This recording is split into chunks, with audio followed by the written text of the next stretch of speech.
ആദ്യമായിട്ടാണ് നമ്മുടെ കോഴിക്കോട് ജില്ലയിൽ ഈ സംവിധാനം ട്രാഫിക് വാർഡന്മാരായിട്ടും തെരഞ്ഞെടുക്കുന്നത്. അപ്പോൾ എല്ലാ പൊതുജനങ്ങളെ സേവിക്കുക, ആ ഒരു താല്പര്യമുണ്ട്. ടെൻഷനൊന്നും വേണ്ട, ഓൾ ദ ബെസ്റ്റ്, ഞങ്ങളൊക്കെ കൂടെ ഉണ്ട്. ഏതായാലും ആ ഒരു ആശങ്ക ഇവരെ സംബന്ധിച്ചുണ്ട് എന്നുള്ളത് തന്നെയാണ്. കോഴിക്കോട് നഗരത്തിൽ നവീനമായ ഒരു ട്രാഫിക് പരിഷ്കരണം നടപ്പിലാക്കാൻ പോവുകയാണ്. 75 ട്രാഫിക് വാർഡർമാരെ കണ്ടെത്തി അവർക്ക് പരിശീലനം നൽകി അവരെ കേരള പോലീസിന്റെ ഈ സംവിധാനത്തിന്റെ ഭാഗമാക്കുകയാണ്. നമുക്ക് കാണാം, ദൃശ്യങ്ങളിൽ നിന്ന് കാണാം, എല്ലാവരും പരിശീലനം പൂർത്തിയാക്കി കഴിഞ്ഞിട്ടുണ്ട്. നാളെ മുതൽ ഇവരെ നമുക്ക് നിരത്തിൽ കാണുകയും ചെയ്യാം. വലിയ തരത്തിൽ ട്രാഫിക് നിയമലംഘനങ്ങൾ നടക്കുന്ന ഒരു സ്ഥലം കൂടിയാണ്. നേരത്തെ കമ്മീഷണർ പറഞ്ഞതുപോലെയാണെങ്കിൽ 1 ലക്ഷത്തിലേറെ ആളുകൾ ദിവസേന നഗരത്തിൽ വരുന്നുണ്ട്. അവർ വരുന്നത് ഏതാണ്ട് 25,000-നും 50,000-നും ഇടയിലുള്ള വാഹനമാണ്. എങ്ങനെയാണ് ഇത്രയും വാഹനങ്ങൾ നഗരത്തിൽ വന്ന് പോകുന്നത് എന്നുള്ളത് ഒരു മാജിക് ആണ് എന്നാണ് അദ്ദേഹം പറയുന്നത്. അതോടൊപ്പം തന്നെ നമ്മുടെ മുന്നിൽ ഒരു പ്രധാനപ്പെട്ട പ്രശ്നം, സ്വതവേ നല്ലവരായ നിയമം പാലിക്കുന്ന മലയാളികൾ റോഡിലേക്ക് എത്തുമ്പോൾ പലപ്പോഴും ആ നിയമം പാലിക്കുന്നത് കാണാറില്ല. പ്രത്യേകിച്ച് ഡ്രൈവിംഗ് സീറ്റിലേക്ക് എത്തുമ്പോൾ നിയമം ലംഘിക്കുന്നത് നിത്യ സംഭവം കൂടിയാണ്. ഏതായാലും നമുക്ക് ട്രാഫിക്കുമായി ബന്ധപ്പെട്ട് ഇവരെ ഏതൊക്കെ രീതിയിലാണ് പരിശീലിപ്പിച്ച് നടക്കുമുള്ള കാര്യങ്ങൾ ചോദിക്കാം. എങ്ങനെയാണ് ഈ ഒരു ആശയത്തിലേക്ക് എത്തുന്നത്?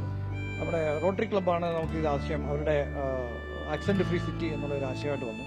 അപ്പോൾ നമ്മൾ അതിനനുസരിച്ച് നമുക്ക് അവർക്ക് ട്രാഫിക് കുറച്ച് റെഗുലേഷൻസ് വേണം. അപ്പം നമുക്ക് എന്ത് സപ്പോർട്ട് ചെയ്തു തരാൻ തയ്യാറാണ്.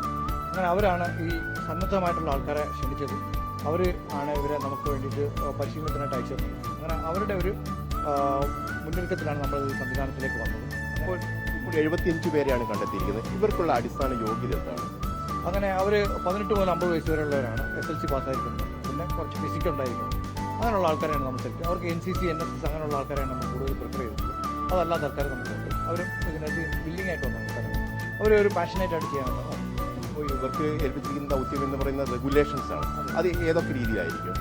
അത് നമുക്ക് സ്കൂളിൽ കുട്ടികളെ സിബ്ര ലൈൻ എടുക്കണം, ആ സിബ്ര ലൈൻ ക്രോസ് ചെയ്യുക. പിന്നെ ഈ പറയുന്ന യൂ ടേണുകളിൽ ആളുകളെ ഒന്ന് കൺട്രോൾ ചെയ്ത് വിടുക, ബസ്സുകളെ അല്ലെങ്കിൽ വണ്ടികളെ വാഹനങ്ങളെ ഒന്ന് കൺട്രോൾ ചെയ്യുക. അങ്ങനെയുള്ള ചെറിയ ചെറിയ പോലീസിനെ സഹായിക്കാൻ വേണ്ടുന്ന ചെറിയ റെഗുലേഷൻസ് വേണ്ടിയിട്ടാണ് അവർ നമ്മൾ ഉപയോഗിക്കുന്നത്. ഈ റെഗുലേഷൻ ഇവർ ഉപയോഗിക്കുമ്പോൾ തീർച്ചയായിട്ടും അവിടെ ഒരു എൻഫോഴ്സ്മെന്റ് വേണ്ടി വരുന്ന സാഹചര്യം ഉണ്ടാവില്ല. അതെങ്ങനെയാണ് പരിഹരിക്കുക? അത് നമുക്ക് അവിടെ പോലീസ് ഉദ്യോഗസ്ഥരുണ്ട്, നമുക്ക് ട്രാഫിക് സെക്ടേഴ്സ് ഉണ്ട്, അവർക്ക് അവരുടെ എല്ലാം നമ്പർ കൊടുത്തിട്ടുണ്ട്. അവരെ കളക്ട് ചെയ്ത് കഴിഞ്ഞാൽ അവരാണ് അതിനെ എൻഫോഴ്സ് ചെയ്യുക. ഇവരോട് കൂടി ചോദിക്കാൻ കുറച്ച് കാര്യങ്ങൾ, എങ്ങനെയാണ് ഇതിലേക്ക് എത്തുന്നത്? പണ്ട് മുതലൊരു ആഗ്രഹം ഉണ്ടായിരുന്നു ഇങ്ങനൊരു മേഖലയിൽ പ്രവർത്തിക്കണം എന്നൊക്കെ. അപ്പം അങ്ങനെ ഒരു അവസരം വന്നപ്പോഴേ അങ്ങനെ ഇതായിരുന്നു. എന്താണ് പറയാനുള്ളത്? കോഴിക്കോട് ആദ്യമായിട്ട് കൊണ്ടുവന്നിട്ടുള്ള ഒരു സംവിധാനമാണിത്. അപ്പം ഇതിൽ നല്ല രീതിയിൽ പ്രവർത്തിക്കാൻ കഴിയണമെന്ന് ആഗ്രഹിക്കുന്നുണ്ട്. പിന്നെ ട്രാഫിക് വലിയ രീതിയിൽ ഇപ്പം വാഹനങ്ങളൊക്കെ വർദ്ധിച്ചു വരുന്നൊരു സാഹചര്യമാണ്. അതുകൊണ്ട് തന്നെ ട്രാഫിക് പോലീസിനെ സഹായിക്കാൻ ഞങ്ങൾക്ക് കഴിയുമെന്നുള്ളത്. സന്നദ്ധ പ്രവർത്തനവുമായി ബന്ധപ്പെട്ട് നേരത്തെ മുൻപരിചയം ഉണ്ടോ? ആവശ്യത്തോടു കൂടി വന്നതാണല്ലേ? ഞങ്ങൾ ആദ്യമായിട്ടാണ് നമ്മുടെ കോഴിക്കോട് ജില്ലയിൽ ഈ സംവിധാനം ട്രാഫിക് വാർഡന്മാരായിട്ടും തെരഞ്ഞെടുക്കുന്നത്. അപ്പോൾ എല്ലാ പൊതുജനങ്ങളെ സേവിക്കുക, ആ ഒരു താല്പര്യമുണ്ട്. അപ്പോൾ ഞങ്ങൾ എല്ലാ വിധത്തിലും കുടുംബശ്രീ ആയിട്ടും അല്ലാതെയും ഞങ്ങൾ പിന്നെ ഫയർ ആൻഡ് റെസ്ക്യൂ വാളണ്ടിയർ ആയിട്ടും ഞങ്ങൾ പ്രവർത്തിച്ചുകൊണ്ടിരിക്കുന്നുണ്ട്. അപ്പോൾ നല്ല രീതിയിൽ എല്ലാവരും പൊതുജനങ്ങളെ നല്ല രീതിയിൽ സഹായിക്കുക എന്നുള്ളതാണ് ഞങ്ങളുടെ ആവശ്യം. ഇവര് സേവന മനോഭാവത്തോടു കൂടി തന്നെയാണ് കുടുംബശ്രീയുമായി ബന്ധപ്പെട്ട പ്രവർത്തനങ്ങൾ നടത്തിയിട്ടുണ്ട്. അതോടൊപ്പം തന്നെ ഫയർ ആൻഡ് സേഫ്റ്റിയുമായി ബന്ധപ്പെട്ട് ചില പ്രവർത്തനങ്ങൾ നടത്തിയിട്ടുണ്ട്. അത്തരത്തിൽ എന്തെങ്കിലും പ്രവർത്തനമുണ്ടോ? ഞാനും ഫയർ ആൻഡ് സേഫ്റ്റിയിൽ വർക്ക് ചെയ്തതാണ്. പിന്നെ ഞങ്ങൾക്ക് ഇവിടുന്ന് സാറ് നല്ല ക്ലാസ്സാണ് നടന്നത്. 4 ദിവസത്തെ ക്യാമ്പ് ഉണ്ടായിരുന്നു. നല്ല സന്നദ്ധ പ്രവർത്തനം ഇറങ്ങാൻ വേണ്ടിയിട്ടാണ് വന്നത്. റോഡിലേക്ക് ഇറങ്ങുമ്പോൾ ആശങ്കയുണ്ടോ? കുറച്ചുണ്ട്. ആദ്യമായിട്ടാണ് ഞങ്ങൾ ഇങ്ങനെ ട്രാഫിക് വാർഡെന്ന് പറഞ്ഞത് സാർ പറഞ്ഞത് വന്നിട്ടുണ്ട് എന്നുള്ളത്. ഒന്ന് ശ്രമിക്കാം. പലപ്പോഴും പല രീതിയിലുള്ള ആളുകളായിരിക്കും. എങ്ങനെയാണ് അവരെ കൈകാര്യം ചെയ്യുന്നത്? നമ്മളിപ്പോൾ പുതുതായിട്ട് ഇറങ്ങുകയാണല്ലോ, ചെറിയ ടെൻഷനും കാര്യങ്ങളൊക്കെ ഉണ്ട്. ക്ലാസ് കേൾക്കുന്നത് ടെൻഷനൊന്നും വേണ്ട, ഓൾ ദ ബെസ്റ്റ്, ഞങ്ങളൊക്കെ കൂടെ ഉണ്ട്. ഏതായാലും ആ ഒരു ആശങ്ക ഇവരെ സംബന്ധിച്ചുണ്ട് എന്നുള്ളത് തന്നെയാണ്. പക്ഷേ ആ ആശങ്കയ്ക്കൊന്നും അടിസ്ഥാനമില്ല. ഇത്തരത്തിലൊരു സംവിധാനം രാജ്യത്തിന് തന്നെ മാതൃകയാണ് എന്നുള്ള കാര്യത്തിൽ യാതൊരു സംശയവുമില്ല. ആ മാതൃകാപരമായ പ്രവർത്തനം ഇവരുടെ ഭാഗത്ത് വരിക തന്നെ വേണം.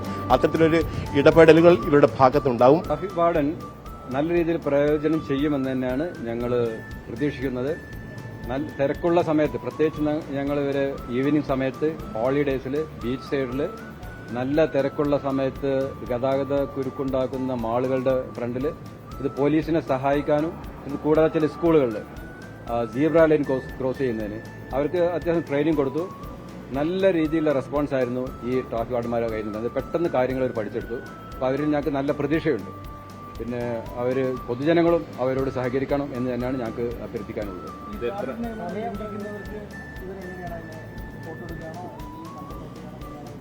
ഓരോ പൗരനുമുള്ള അതേ അവകാശം തന്നെയാണ് അത് കൊടുത്തിട്ടുള്ളത്. എൻഫോഴ്സ് ചെയ്യുമ്പോൾ അവർക്ക് അത് റിപ്പോർട്ട് ചെയ്യാം.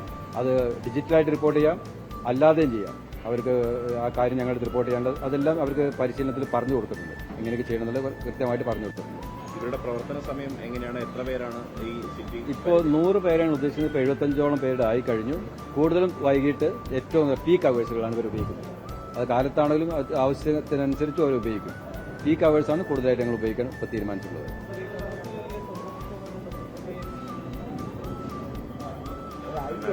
കേസിന്റെ പ്രതിയെ കുറിച്ച് ആദ്യമേ സൂചനയുണ്ട്. ആ പ്രതിയിലേക്ക് എത്തിപ്പെടുക എന്നുള്ളത് മാത്രമേ ഉള്ളൂ. അത് നല്ല രീതിയിൽ ഇപ്പോൾ കേസ് മുന്നോട്ട് പോകുന്നുണ്ട്. അതെല്ലാം നമ്മൾ അറിയുന്നുണ്ട്. ഇൻവെസ്റ്റിഗേഷൻ തീർച്ചയായിട്ടും ചില സൂചനകളുണ്ട്. ഞങ്ങൾ ആ സൂചനകൾക്കനുസരിച്ച് മുന്നോട്ട് പോകുന്നുണ്ട്. തൂഫാൻ നന്നായിട്ട് പോകുന്നുണ്ട്. തൂഫാന്റെ വലിയൊരു പ്രോഗ്രാം ഹോം മിനിസ്റ്ററുമായിട്ട് ഈ ഓഗസ്റ്റ് 3 തയ്യാറാക്കിയതായിരുന്നു, SPCയുടെ ആൻഡ് തൂഫാൻ. പക്ഷേ നമ്മുടെ മഴ കൊണ്ട് ഞങ്ങൾ മാറ്റിവെക്കുകയാണ് ചെയ്തത്. തൂഫാൻ പദ്ധതി നന്നായിട്ട് മുന്നോട്ട് പോകുന്നുണ്ട്.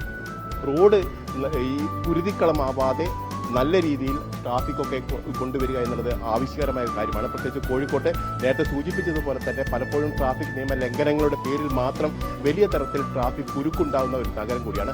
അതിനൊക്കെ ഒരു പരിഹാരം എന്നുള്ള നിലയിൽ തന്നെയാണ് ഇവരെ ഇതിനായി പരിഗണിക്കുകയും ചെയ്തത്. അതോടൊപ്പം തന്നെ ഇവർക്ക് വേതനമടക്കമുള്ള സംവിധാനങ്ങൾ ഒരുക്കേണ്ടതുണ്ട്.